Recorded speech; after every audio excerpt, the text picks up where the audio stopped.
friends. How are you? Hi, Patty. Hello, Kate. So Patty and I saw each other this morning. Where were we? We were at the Tour de Crème, cheering all the bikers on. Oh my gosh, we were helping them park. So we were helping them park. And this is something that we've done for the last 4 years since it started, right? Yeah. We've been a sponsor of them. And we've also been a volunteer that we go and we help them park. And this year, Patty, with her other group, was lucky enough to also volunteer separately at the end with her networking group. What's your networking group? They changed the names, but I think it's called Networking Group USA now. We're 6 degrees, but we had to change our name. But so we were there for all afternoon, cheering in everybody. It was super fun, which is why I still have the hat on my head. The hat, the cute red cheeks. So here's the thing, like volunteerism in service, if you ever ask me, and a lot of people do ask me, like, how do I get started in real estate? I'm like, serve, right? So be in front of people and serve them. So that's what we did today. That's what we do on a regular basis. And the thing is that we want to help our in this case, our Bull Town, right? Yeah. Because we want them to know that we care about them.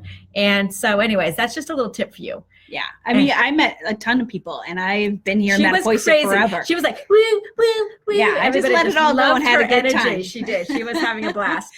So, and I was saying to Kate, I've been the last in so many races in my life that I know how important it is to cheer on that last racer. Come on in, baby. Yes. And I laughed. I said, I call it the ambulance person. Yeah. Not the ambulance, the fire truck person. Like, I see the fire truck behind me. I must be doing great. Yeah. Oh, awesome. My gosh. So, yeah, someone's going to be there. And I give them the most credit because it's easy to be like, right out in front being like, I'm so cool. It's easy but to say there, like, I'm just going to hang in there, and this is a personal goal. Keep on going. My personal best. Yep. So super Keep cool. on pedaling. Yeah. Super cool. Nope, that's awesome.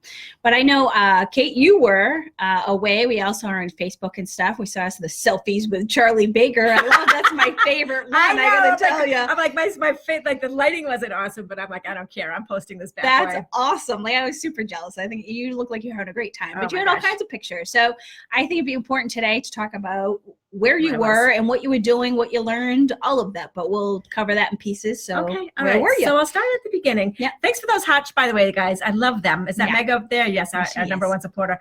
So the National Association of Realtors is something that we're a member of, and it's a trade organization that is like 16 million strong or something crazy like that. And what we do is, well, when we're a member, we promise to follow that code of ethics. And we've talked about that before. Yeah. So this in the May, every year, there's the National Association of Realtors legislative meetings. And what we do is almost like threefold. There's an educational component, where as an instructor, I go early to go get recertified. So I'm recertified and accredited by a representative. Awesome. I'm recertified to teach all of the classes that I am certified in.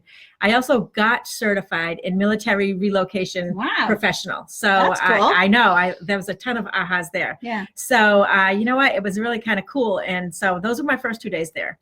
The second part of it was committees, right? So we have committee meetings, and I am on a committee meeting. I've been on a committee nationally for the last 6 years. And this year I'm what's called RPAC,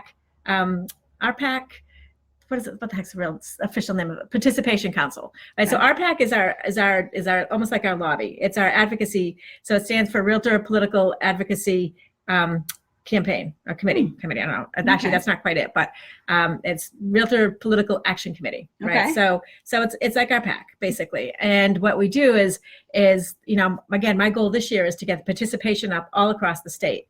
That's I have a goal of how many people I want to give $20, and it's funny because we had a little sticker there called 20 for 20, because people always say, why do I want to give to RPAC? I already give my dues. Yeah. And RPAC is the thing, like, so we fought this was that 20% pass through that we had on the new taxes, and they were not going to include real estate agents because most are sole proprietors. Mm-hmm. And so that was for business owners. Yeah. And they said, if you're not a corporation, you don't get this. And we're like, wait. You don't understand how realtors work. Right. So we said 20 for 20. That's our campaign, which is for $20. Right, you are ensuring that we can do things like fight this. Awesome. Last year, they wanted to do the sales tax. They wanted to have sales tax on all of our commissions, right? So that's for the realtors. So we fight for the realtors, but we also, more importantly, fight for our constituents. And now, before we go further into that, though, so when you say get more people involved, is that getting more realtors involved? Yes, more realtors to pay the $20. So when you go, you do your dues. Yep. There's, for us in our board, there's a spot that says there's a box that's that you have to check or uncheck in order to pay the RPAC dues. Okay. And so it's something special. It's not mandatory. Yeah. Okay. But when I can tell you the things that it goes to, it's incredible. Yeah. You know, and it's funny, Patty, because, you know, so that was the second thing. I went to my meeting, which is, again, always very interesting because Massachusetts has a bunch of wonky laws. Yeah. So there's a lot of things we can't do. So we got to get a little bit more creative. Yeah. And then the other thing is, so then we go into actual advocacy, where we go and we meet with our political leaders, right? So what you saw, which is talking about Charlie Baker, which was my highlight, by the way, of the whole entire conference, which is something new. He was on a TV show there that was hosted in a place called Axios. So if you go to axios.com, and it was Mike Allen, and so he was doing a show. And it was up with all the 3 chairs. I think I saw that up on those a stage. Were 3 chairs. So it started with 2 chairs. Yeah. And the first person they met, so first of all, let me just start by saying, when we got together, so we have these briefings and stuff, and we always all of our issues that we want to talk to everybody about. Yeah. And this time we're we got to go on a charm offensive. Yeah. And of course, for people really wanted to get their special interests, heard, this charm offensive was something that was a little different. The idea is that, we're a gridlock, right? Because we've got the House of Representatives is led by Democrats, and the Senate is led by Republicans. Yeah. So we are if left to with their own, would be gridlock. Yes. Because the Senate are not going to do anything that the House of Representatives wants unless they make it their own. Theoretically, this is big picture, and I am generalizing, so I apologize for all you senators out there watching. Yeah. Right? All of them. Right. So anyway, so we said charm offensive. We're going to go on this, so we said, so what we said is, instead of fighting for it, what we're going to do is say, are there people across the aisle that you kind of have inroads to, that you think this might help their constituents? And can you be charming to them? And can we try to fight this battle with charm and with working together, right? Some common ground there on both sides of the aisle. Because even if you're again, I don't think Democrats and Republicans have been so divided as they are right now. Yeah. I don't want to get too political because we're all about harmony here, right? So anyways, first guy up was and I want to say this right, was the Honorable Kevin McCarthy, who is the minority leader in the House. Yeah. Okay. So of course I was thinking Senate because he looked senatorial, right? Oh. So, and I'm listening to him, I go, wow, he's got really tough. I can't believe that's a Democrat up there. Then I'm like, he's a Republican. Yeah. Right. So he was talking about the party line and very, very pro-Trump and very, very just black and white, and then came, I think his name is, and I want to get this right, the second guy was James Clyburn from South Carolina, and he's the majority whip. Okay. And he got up, and he's this old Southern gentleman, and he's everything takes its time. You got to just take it. You can't rush it. We're going to get there, just, blah, blah, blah. Yeah. So we had these two people, very, very much their parties, right? Yeah. And so then they said, well, we just happen to have from Massachusetts, right? Our state, right? Woo, woo. Love it. Said we have from Massachusetts a Republican governor and a Democratic mayor of Boston, and they are getting tons done because the whole thing is about infrastructure. I'm sorry, I forgot that part. So they said, and these guys are getting all sorts of things done. And how are they doing it? How is little Marty was there too? Marty was there too. Yes, gotcha. If you look a little closer, you gotta get the picture. Right. I think my profile pic has Marty in the back. Oh, so so they were up on stage and they said, they actually they I think they even called them a bromance, right? They said they actually get along great. And I think they travel together and they were there for other meetings. And this was because they are being dissected by all sorts of people as how are they making this work? Because how are we going to get to where we need to go if we can't find common ground? Yeah. And so I loved it. I'm just going to give you the highlights because I say this was my highlight. But the thing was that they said, we, he's a Republican, I'm a Democrat or whatever, but we need to serve our people and we need to get things done. Get things done. So they said that those were that is just the thing. When it comes to vote, they're going to vote for whoever's getting things done for them. Yeah. They don't care what it is. And that's why actually I'm in purple for that political action thing. We say we're purple because we're not Republican, we're not Democrat, we're the realtor party. Right. So that's why I got my purple on to tell you that part. I didn't know that. Yeah. Right. So anyways, so they were fantastic. They were hilarious. Mm-hmm. And but they said, well, when we both first came in, we had, I think they said like 160 feet of snow that year. Yeah. So they had to figure out how to work it out. But what they have found is that they can get things done when they work together. Awesome. And it doesn't matter like what their political party is per se. So it was just so inspiring, and we were so proud. And afterwards, they did pictures with us. They did selfies. They stuck around. They were so awesome, and I was so proud to be from Massachusetts. They were loving the bee. They were loving. Oh my God! When I came up, and so they said to like Marty, like, "What's next for you two? What's next?" Yeah. And he goes, and he's quiet, right? He works the pause, and I'm like I was on the edge of my seat because I'm like, oh my God, does he not know what to say? Like getting him off the cuff, right? Because it's a show, and he goes, Stanley Cup. So it was awesome. So they were great. But the thing is that now back to my soft launch and back to like working this out. So the things that we wanted to say to them to reach over, and you guys will love this, especially those of you who have been following us. The first thing they talked about was the FEMA flood, right? Because it's up for expiration again. Huge. So the House kicked it we call it kicking the can, right? So nothing comprehensive has changed about it, although they know that something needs to, right? But they just feel like in this gridlock they can't get it done, so they kick the can to the end of the year. Yeah. And so the House passed that, so they're talking about a disaster relief act at some point, but they just don't feel like they can get there now. So that's in the Senate. So we were like, again, massaging the Senate saying, can you just reach across and get this passed? Because, 40,000 homes are affected if it goes into deadline. So anyways, but we talked to you guys about this. I don't know if you remember, like we were there for you. Second thing, want to guess what the second thing was? Oh, I'm not a good guesser. Okay. Opportunity zones. Right? So a lot of agents were like, opportunity zones, what's that? I'm like, oh, please go to ReaLAWstate with Patti and Kate and you'll find out what they are. But again, we have the same thing where the expiration is the end of the year, and there's no specific guidelines on it. Like so while there's some great things happening, it's funny because when Donald Trump spoke to us on Friday, he talked about opportunity zones, and how much money's going in and how it's going. And I felt like going like, but yes, there's nothing in place for after December. So investors are like, if it's not going to keep going, then I don't want to put my money in because so we're at this like tricky spot. So that was the second thing, and then the third which was something that, and I'm just going to double check. I had to double check this too. So the third, again, we had infrastructure. And then the third part was, oh God. Oh, you know what it was? In Massachusetts already doing this, fair housing. So the national law does not protect the gay, transgender, all that kind of thing, which Massachusetts does protect. So they're just trying to codify it, So very interesting. So we were either ahead of the curve, and you and I are picking our topics. So we have kept you guys up to date on exactly what's going on. Yeah. So you may not normally know about, so. And then, but they're important. Yeah. And then it got me thinking, so we're here and you're a lawyer and I'm from ReaLAWstate, and we are kind of coming from two backgrounds. And so a lot of times when we meet, I see realtor, you see law. And so we sit there and we're similar, like we're both fighting for our clients in the same way, like in our own way.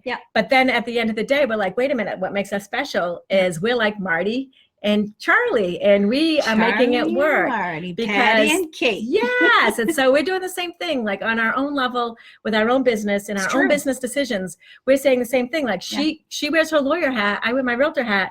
But what we both do is we know who our fiduciary is, and we're working toward our fiduciary.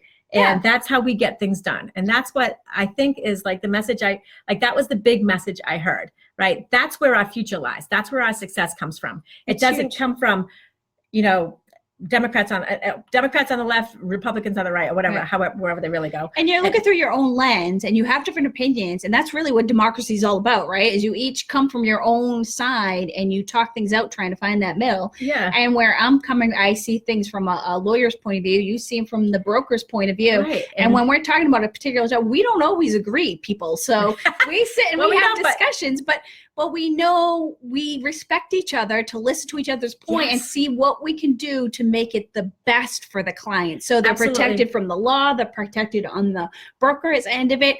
And then who wins? Right. The client. Just our clients, just like the public wins, for Charlie and Marty. It was just so cool. But then as I started thinking about it, I'm like, that's what we're doing. And you know what? And she's right. Like we have to digest a lot. Like we're not like, so like we got to work through it. Yeah. But here's the thing. We're working through it. Exactly. Right. So we are saying it's worth it. You're worth it. Yeah. We're going to figure this out. Right. And so anyway, so that's what I just kind of made me proud. I love that. That's huge. Yeah. So anyway, that's where I have been, And I love my clients. I love being home. I love trying to connect with them. I love the people in the office. I think Boldy's is something so special. Awesome. And so I just think that, when we're feeling stressed and when we're feeling down and when we're feeling like this is so not worth it, right? Think about who we're helping. And, and that is something that, like we're creating too, I think, it's like who we're helping, Yeah. who we're creating in each other, because I know just the dialogue with the agents in this office every Yes. Monday morning. Yeah. And we have people coming in. I know Meg likes to join our meetings on Mondays, and we all collaborate, and all we're doing is getting stronger and stronger, more Yes. insightful, Yes. more pumped up, quite frankly. Yeah, right. And so you bring your best to the table, and then we all get better. Yeah. So anyways, thank you for asking, because she had said, like, we've got to talk about something else. And she said, well, what about where you've been? Yeah. And it's funny because when I go, it's almost like I feel like it's a dirty little secret. Like, but the other thing is that I just want to finish with this. Like, there were 7,000 real estate agents there. Okay. And I would say at least 6,500 of them were on their own dime, or 6,700 on their own dime. And they're going and they're doing this, and they're fighting for their job, for their profession, for their clients, for their businesses. And it's just really inspiring. That's awesome. Yeah. So that's where I've been. I love it. But I'm back. Thank goodness. Now, right. So anyways, if anyone has any questions or feedback on this, or if I could, we just kind of did a glance over, and if you're wondering, like, how can I help, or how can I find out things, or my first question when I got back was this foreclosure thing, this tricky foreclosure thing. And I'm like, you know what? I'm right back into just helping with absolutely legally no dollar sign in the future. Right. So, but that's okay, because I love helping. Yeah. And you love helping. I love helping. I definitely love helping. And isn't she the cutest ever? Right. Oh. So I had a shower. I'm clean. And I am not. I know. No, and there'll probably be some videos later of me jumping around she's crazy. Main Street, and but so, that's okay. So while we were there, I was videoing, and I was posting videos and pictures and doing all that kind of stuff. So I wasn't quite as crazy as you guys were. They were like the dancing machines out there. Heather, awesome. I see you're on. You were a dancing machine. Thank you so much for that. You guys were awesome. And I just want to say thank you for joining us every week. I know we missed last week because it was Mother's Day. You know what? Like, let's just make this awesome. Share this out. So do you guys know how to share? Where you see that little button that says share, and you click it over, and just share it out, because the more people that can know about this, the more that we can spread our word, the better we're all going to be. And I think, just to kind of bring it back to your 20 for 20, for any agents out there that are watching, or if you share and they watch it later, it sounds like $20 is really nothing, quite frankly, to compare to what you could get out of it. So if you could check that box, and that's funny that because as major investors, and the thing is that we always say, like, if everybody just gave $20, we wouldn't need any major investors, and we wouldn't have to do like these like any great huge strides. We would just, if we all could just kick in and say, and I could go on about the things that this does for us. Once I saw it, I became a major investor right away, because I'm like, this is my business. I'm tithing to my business, and this is what I'm doing. Right. And, and the future of our business. Yeah. And through thick and through thin, they get my money, and they deserve it. Yeah. We deserve it. We deserve it. Yay. All right. Awesome. Yay. Well, we missed you, Kate. Let me tell you. Oh my gosh. I was here by myself. Well, we're never by ourselves around here. That's so true. it's we got a great group. Lot going on. And I always say that we are deep and we are thick, as far as our group, because I don't say we're thick like this, right? But just okay, you need to stop. Yeah, okay, I am. All right, bye guys. I'm gonna hit this little red button. Oh my God.